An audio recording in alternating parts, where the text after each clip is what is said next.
నేను చెప్తా ఉన్నా, ఈ అశోక హోటల్ వేదికగా చెప్తా ఉన్నా, తెలంగాణ రాష్ట్రానికి చివరి ఓసీ ముఖ్యమంత్రి రేవంత్ రెడ్డి.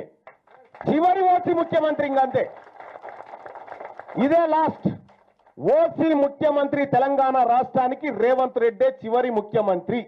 మీరు రాసి పెట్టుకోర్రి. చాలా మంది అనుకుంటా ఉన్నారు బీసీలో చైతన్యం రాలే, బీసీలో ఇంకా మేల్కొలుపు రాలే, ఏమో మీరు అనుకుంటారేమో. 2028 నాటికి బీసీ వాడు కుర్చీ ఎక్కకపోతే తీర్మానం సచ్చినంత లెక్కపోరి. బాధతో చెప్తా ఉన్నా నేను ఈ మాట. ఇవాళ రేవంత్ రెడ్డి నువ్వు కూడా రెడ్డి ఉండొచ్చు. అప్పుడప్పుడు ఒక ఆయన అంటుంటాడు ఈయననే ఆఖరి, ఈయననే చివరి, ఈయననే మొదటని. నాకేం పర్వాలేదు, ఆఖరి అయినా పర్వాలేదు. నా నాయకుడు ఇచ్చిన మాటను నిలబెట్టాలని క్రమశిక్షణ కలిగిన కార్యకర్తగా నేను బాధ్యత తీసుకున్నా. ఇది నా నిబద్ధత. నేను ఈ లెక్క నా కోసం చేయలే, నా పదవి కోసం చేయలే. నా నాయకుడు ఇచ్చిన మాట నిలబెడితేనే నేను క్రమశిక్షణ కలిగిన కాంగ్రెస్ కార్యకర్తను అవుతా. నేను క్రమశిక్షణ కలిగిన ముఖ్యమంత్రిగా ఈరోజు బాధ్యత తీసుకున్నా. ముఖ్యమంత్రిగా ఈరోజు కులగణన చేసిన అంటే ఏ త్యాగానికైనా సిద్ధమయ్యే ఈరోజు ఈ లెక్కలు పక్కాగా తేల్చిన. ఈ లెక్కలలో తప్పు తేల్చాలంటే 5% లోపల మా వాళ్ళని ఎందుకు చూపిస్తా, 50% పైగా బీసీలను ఎందుకు చూపిస్తానా? మమ్మల్ని కూడా 15-20% లెక్కలు చూపిస్తుంటే దొంగ లెక్కలే రాయ మొదలు పెడితే ఇట్లెందుకు రాస్తాము? ప్రతి మనిషికి పక్కా సమాచారాన్ని సేకరించినము. నాయకుడు ఇచ్చిన మాటని నిలబెట్టడమే మా ధర్మం అనుకున్నాము. అందుకే పార్టీ విధానాలను, సిద్ధాంతాలను, నాయకుడి ఆదేశాలను పాటించిన కాబట్టే ఈరోజు ఇక్కడికి రాగలిగిన. ఇక్కడున్న మిత్రులకు నేను ఒకటే మాట చెప్తున్నా. మంత్రివర్గ ఉపసంఘానికి అధ్యక్షుడిగా ఉన్నది ఉత్తమ్ కుమార్ రెడ్డి గారు. వాళ్ళు దేశ్ముఖ్ల కుటుంబం, 1000 ఎకరాల భూములు ఉన్నోళ్ళు. ఈరోజు ఇందులో ఉన్న దామన్న 2వ తరం నాయకుడు.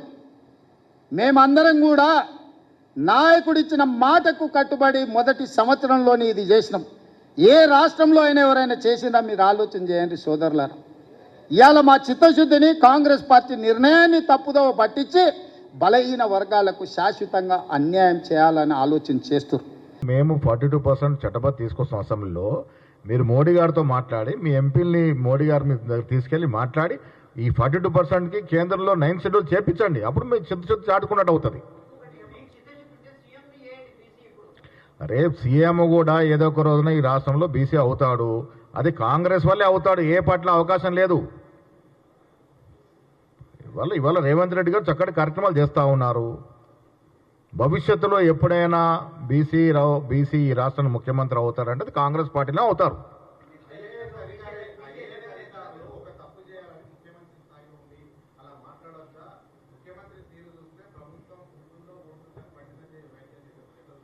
బండి సంజయ్ గారు కేంద్ర మంత్రివర్గంలో ఉండి, ఇది సెక్యులర్ స్టేట్లో ఆయన క్యాబినెట్, సెక్యులర్ స్టేట్ భారతదేశం, సెక్యులర్ స్టేట్లో ఆయన ఒక మంత్రిగా ఉండి ముస్లిం గురించి ఇష్టం వచ్చినట్టు మాట్లాడుతూ ఉన్నారు.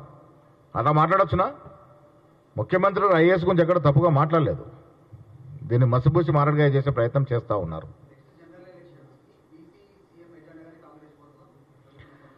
బీసీలని రాజ్యాధికారం ఇవ్వాలని రాహుల్ గాంధీ గారు తీసుకున్నట్టు నిర్ణయము.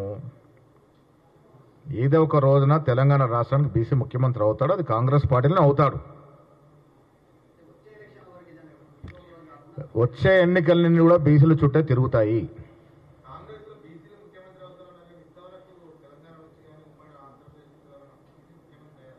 గతంలో కాలేదు కాబట్టి ఇవాళ రాహుల్ గాంధీ ఆ స్లోగన్ తీసుకున్నారు కాబట్టి భవిష్యత్తులో అవకాశం వచ్చినప్పుడు బీసీ ముఖ్యమంత్రి రాష్ట్రంలో అవుతాడు.